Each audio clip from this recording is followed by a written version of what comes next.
Frères et sœurs, cette parabole de la graine de moutarde est particulièrement éclairante au seuil du sacrement de la confirmation que nous allons célébrer.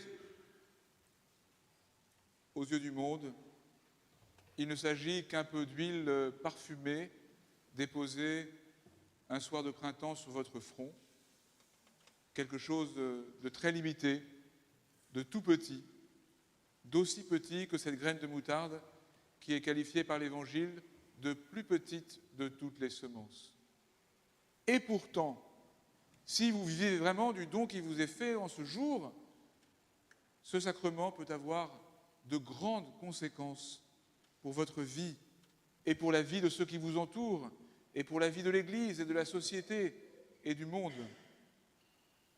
Parce que pour ceux qui s'ouvrent réellement au nom de l'Esprit, qui le cultivent par une vie de prière, d'écoute de la parole de Dieu, par l'engagement ecclésial, par la participation à l'Eucharistie dominicale, c'est l'œuvre de Dieu qui s'accomplit plus profondément par ce sacrement de la force de son esprit. Comme dans l'Évangile, cette petite semence du sacrement reçu ce soir peut faire que vos vies soient davantage de grands arbres dans les branches desquels beaucoup d'oiseaux peuvent faire leur nid, à l'ombre desquels, l'ombre c'est souvent une image de la présence de l'Esprit dans les Écritures, à l'ombre desquels beaucoup peuvent trouver lumière sur leur chemin de foi, consolation, encouragement, charité, présence fraternelle. Comme il est bon de pouvoir accueillir cette parabole ce soir, pour vous, les confirmants, ce que vous vivez, et que vous vivez évidemment avec un engagement fort, mais qui, aux yeux du monde, peut sembler peu de choses, et de grande importance. Et pour nous tous qui en sommes les témoins ce soir, cela nous redit que nos actes de foi, d'espérance et d'amour, aussi modestes soient-ils, peuvent contribuer à la transformation du monde, à la paix du monde, à l'annonce du royaume vers lequel nous marchons. Je suis très frappé en ce week-end où j'ai célébré 2 ordinations presbytérales et beaucoup de confirmations de la résonance de ces 2 sacrements. Résonance d'abord visible dans les signes que l'Église nous donne d'accomplir. Pour vous confirmer, dans un instant, entouré de tous les prêtres présents, j'étendrai les mains sur vous, j'imposerai les mains. Et puis, chacun à son tour viendra vers moi pour être marqué du Saint-Crème, cette huile parfumée consacrée qui exprime le don de l'Esprit Saint et qui le permet. De manière analogue, hier, entouré de tous les prêtres présents, ils étaient une centaine, j'ai imposé les mains sur les 2 ordinants, désormais prêtres ordonnés, et après qu'ils ont revêtu l'habit de prêtre, j'ai consacré leurs mains avec le Saint-Crème pour que leurs mains elles-mêmes puissent désormais consacrer le pain et le vin. Cette ressemblance entre le sacrement de confirmation et le sacrement de l'ordre dit quelque chose d'important. En un sens, la confirmation des fidèles laïcs, c'est comme leur envoi en mission.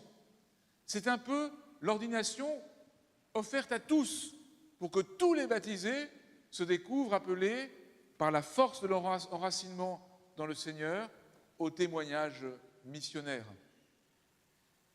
Prêtres, évêques, diacres, nous avons une mission particulière au service de tout le peuple de Dieu. Et je prie pour que des vocations plus nombreuses viennent nous aider à assurer ce ministère. Mais tous les fidèles, et la confirmation en est le signe et le moyen, sont envoyés pour être en ce temps des témoins.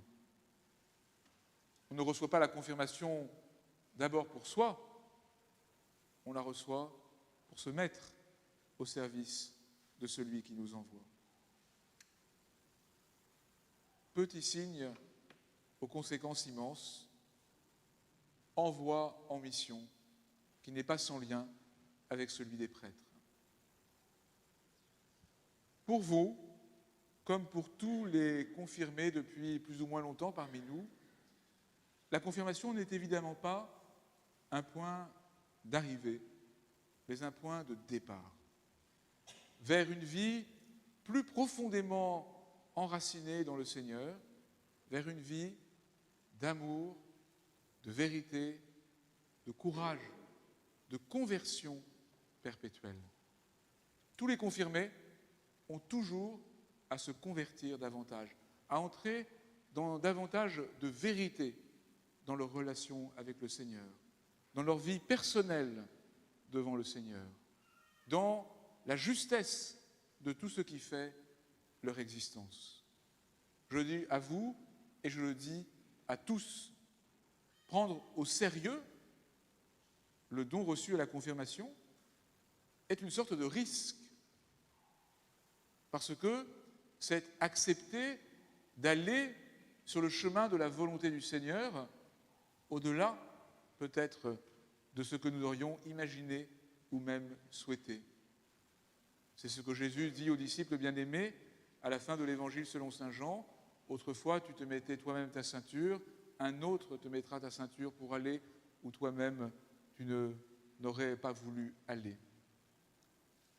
Je dis cela non pas de manière sévère, mais de manière grave, parce que ce dont il s'agit, c'est l'amour de Dieu lui-même, de celui qui est plus grand que tout.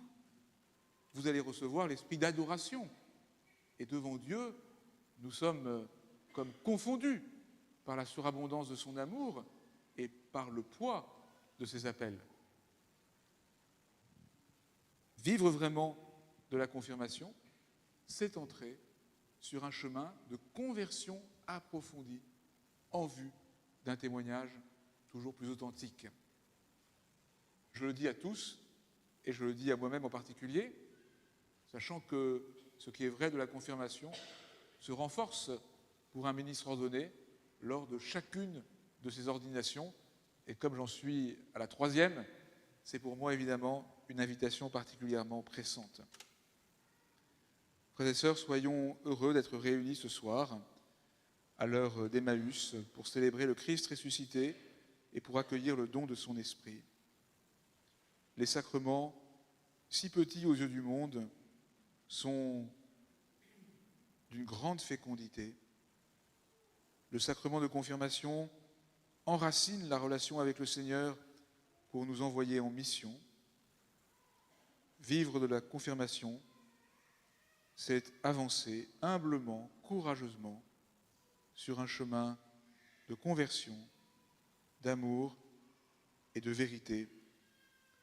Parce que, comme l'a enseigné le grand saint Augustin, il n'y a pas de vérité sans amour, mais il n'y a pas non plus d'amour sans vérité. Amen.